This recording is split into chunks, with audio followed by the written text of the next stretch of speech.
Hello all, Rick here, covering the lore of the Iconian Empire. I'm doing this as part of my timeline series, as a sort of addendum, as they are an interesting look into an ancient civilization. However, outside of about 2 episodes and mentions in canon, they have little presence in the main continuity. However, are featured prominently in apocrypha, so I'm doing a side video on them to cover that. According to extended lore, the ancient humanoids, also known to Starfleet in history as the Preservers, were the first humanoid form to evolve, and as such, they seeded the template for their form into the primordial ooze of 1,000 worlds across the Milky Way, and possibly beyond. One of the first humanoid species to arrive were the Iconians. Although this claim could be based on arrogance and is likely merely taken from the fact that they considered themselves first among the Maker's children. However, the ancient humanoids were likely long extinct by this time, although they did meet the Iconians at some point. But also the Tacon predate the Iconians, and they appear to be a humanoid based solely on the interactions with Portal 6-3, as well as the Voth, who are reptilian but definitely humanoid in form. Although the Iconians were 200,000 years ago, there has been many preceding civilizations of incredible technology, such as the makers of the Whale Probe and the Uritans among them. However, the Iconian Empire collapsed before the era of the Iconians' height, leaving them as the most technologically advanced species around. There are tales that the Q continuum actually helped the Iconian development along before they reined in their tendency to interfere, while the book The Devil's Heart cites that a gemstone-like creation from the Guardian of Forever's builders ended up on Iconia, and they reverse-engineered it to learn much of their iconic developments. However they rose to prominence, they did so uncontested and over a long period of time, their earliest dates lost to us. Biologically, the Iconians were tall, thin humanoids that had a variety of pastel skin tones and markings. They had narrow mouths and 6 eyes, however their link between biology and technology was well beyond what Starfleet understands, and it seems that they frequently augmented themselves with technology to the point that they had near immortal lifespans. In the storyline of Star Trek Online, the survivors of the fall of Iconia continued to exist by almost fully converting their physiology into energy constructs with physical form. Somehow. This left them with their minds, but their bodies were now a new state of being. They could interface and operate with their own technology, but with a thought, and even power it with their own essence. Even before this, however, their species had noted a decline in birth rates among their people, which coincided with their increasingly powerful state of being, and it was suspected by most that their people were evolving beyond the point of natural reproduction and into some other form of life. This was from the premise that the more complex an organism, the fewer offspring they produce, and the Iconians were clearly approaching some form of evolutionary hurdle. Unfortunately, it is not one that would play out. In a strange biological quirk, their minds involved chronoton particles within the parts responsible for memories, which I guess allowed them some form of exacting recollection. However, it made them impossible for time travel. This was because it would permanently disorientate an Iconian at best, and at worst, their memories would reshape to adapt to their existence in whatever time they found themselves in. They would mentally become whoever they were in whatever time they found themselves. And if that person was dead, then, well, actually they never tried. Iconian architecture and styles mixed material with energy constructs. Bridges and platforms of light were common, possibly holographic or something more advanced, while free-floating anti-gravity decoration adorned both structures and clothing. The most famous technology at the Iconians' disposal was that of their vast gateway network, a form of advanced space-folding teleportation that could open a portal to any destination, whether or not there was a gate present to receive them and step through. This form of traversal was implemented in every aspect of their lives, from using it to travel to and from the ground of Iconia to the floating cities above the surface and into orbit, and their ships were also capable of this portal technology and used it to travel at faster than warp speeds. Alongside of this, they had amazing medical tech, and their understanding of most fields of science was unparalleled.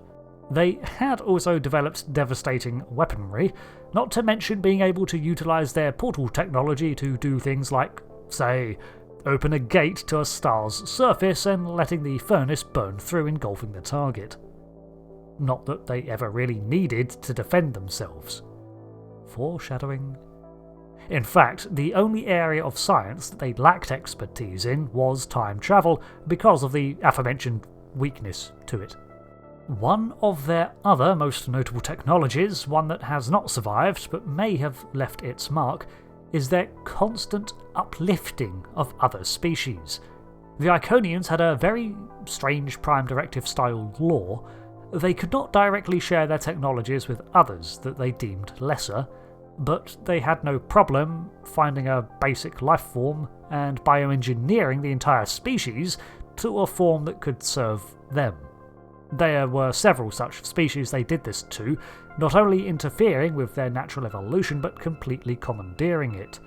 The closest comparison we have in Trek is the relationship between the Founders and the Vorta, with the Iconians taking a primitive species, except in this case non-sapient life, and using genetics and technology to form them into servitors to aid them.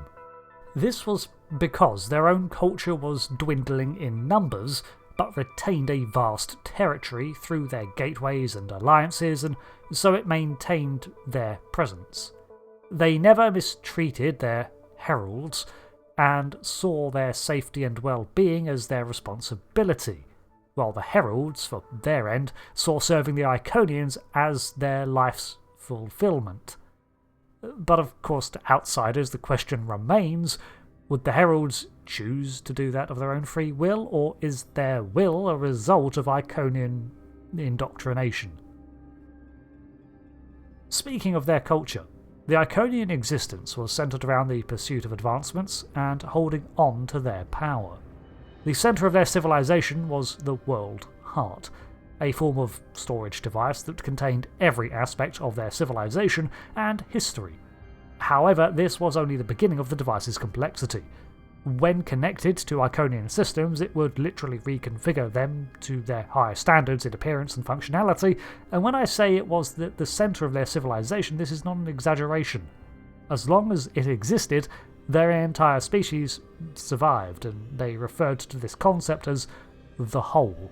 They had thousands of years of history behind them and were pretty much unrivaled in their achievements, but unfortunately, they wore this with pride. Well, perhaps not pride, but they did not hide their superiority, and to others it must have seemed as if they flaunted it, while denying them technologies that they could have benefited from. However, the Iconian place in the galaxy was more tenuous than they believed. They'd become spread very thin in their time, relying on their heralds to do their bidding, but without their authority those heralds were aimless. Towards the end of their civilization, the surrounding civilizations had had enough of the Iconian superiority and coveted their technologies. They formed a coalition and launched attacks across the Empire, closing off the gate network around Iconia and fracturing their forces quickly. The attack on Iconia was swift, with the World Heart being lost in the evacuation.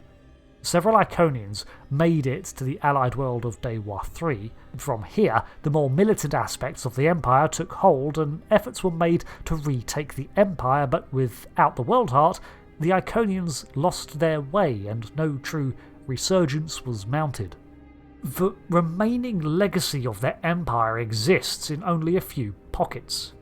The species that overthrew the Iconians painted them in a strongly negative light, something that might have been helped along by any subsequent actions of revenge that the aggrieved Iconians took. They painted stories of the demons of air and darkness, terrifying threats that used their gateway tech to emerge and destroy populaces, and as they withdrew, the Iconians faded into legend.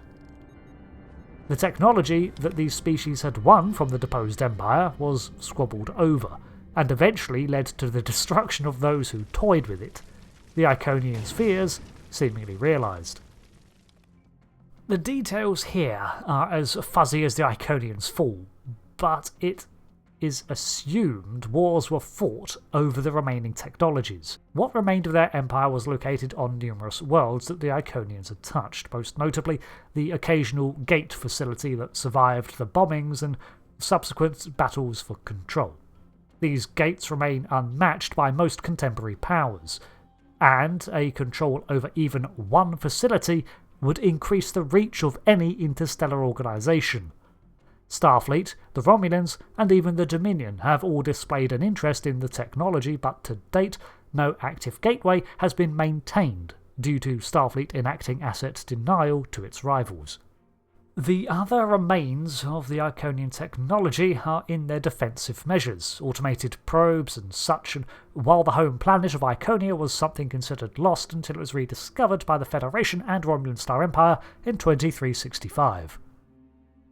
Because of their vast reach and influence, their language passed over into their servitor cultures, with similarities in the Day One languages, where the remaining Iconians took refuge for a time, as well as the Ukabar and Dinasian. All three of these species, however, are extinct, the last two being two of the offending species in the alliance that sacked Iconia. Finally, there are the species that they uplifted or had a hand in shaping, and while most of their heralds perished or were taken with the survivors, many other species continued on, the Iconians fading into creation mythologies. However, Star Trek Online would hint that some Iconians did indeed survive, and retreated to the Andromeda Galaxy, along with a sizable force of their heralds, and would continue to observe the galaxy until such a time as they could return. While their return in this manner is not canon, they do indeed return, with the Iconian remnants being in existence during the 32nd century, and the United Federation of Planets was in cordial contact with them. So it's canon that at least some aspect of their culture survives, if not in the climactic battles that Star Trek Online witnessed. I have a theory around that, although it's a bit of a tangent. During the course of Star Trek Online, it's revealed that your own interventions in time travel resulted in the loss of the World Heart, so the Iconians lost their way and became more militant. In the Prime timeline, all that needs to have happened to alter the STO narrative to be less belligerent, is that the Iconians never lost this sacred repository of knowledge. Without their self-fulfilling paradox, the violent return of the Iconians could have been far more peaceful, although cautious.